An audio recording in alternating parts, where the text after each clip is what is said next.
Hello, my name is Archibos, and today I'm going to be demonstrating Boyle's law by showing the relationship between volume and temperature. So for this experiment, we're going to need one empty soda can, some tongs, a bowl of ice water, and some regular water. So we're going to get started by filling up the can with 1/4 of the way with some regular temperature water, room temperature water. Okay. Once that's done, we're going to go over to the stove. Alright, so now that we're at our stove, we're going to use tongs and gently place our can on the stove, on top of the stove, make sure it's stable. And then we're going to light the stove up. So you're going to want to bring the water to a boil. You're going to know that the water is boiling when you see water vapor coming outside of it, or out of it. Now let's talk about what's happening inside of our can as the water boils. At room temperature, the can has two things in it, the liquid water and the gaseous molecules. As we raise the temperature, we add more and more energy to our molecules, and they get farther and farther apart. Once enough energy has been added, the liquid water evaporates and turns to gas. This is called water vapor. As the water vapor increases, it pushes against the side of the can and increases the pressure. Alright, as you can see, there's some water vapor coming outside of the can right now, so that means it's ready to move on for the next part of our experiment.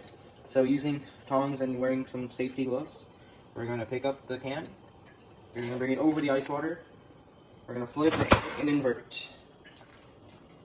Alright, so if you come and take a closer look at it, the can has now been fully crushed. So what happened was, when the water was heated up all the way, the pressure inside of the can was very high, and the pressure inside of the can was very high. As soon as we put it in the cold water and inverted it, the water vapor molecules quickly condensed into liquid, and which made the pressure of the can go very low. And relative to the can, the pressure in the atmosphere, or in the water, was very high. And in nature, pressure always wants to reach equilibrium, so that's why the pressure on the outside decreased the volume, so that the pressure on the inside matches the pressure on the outside. In summary, what we did today was we took an empty can, we filled it with water, and we heated it up, which increased the pressure on the inside by creating more and more gas molecules, which take up a lot more space than liquid molecules.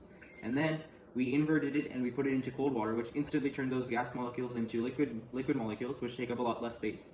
And that made the pressure inside the can very low compared to the pressure on the outside, which was very high. And in order to reach equilibrium, nature pushed the insides of the can in to decrease the volume and make the pressure equal. So that demonstrates Boyle's law and the relationship between pressure and volume.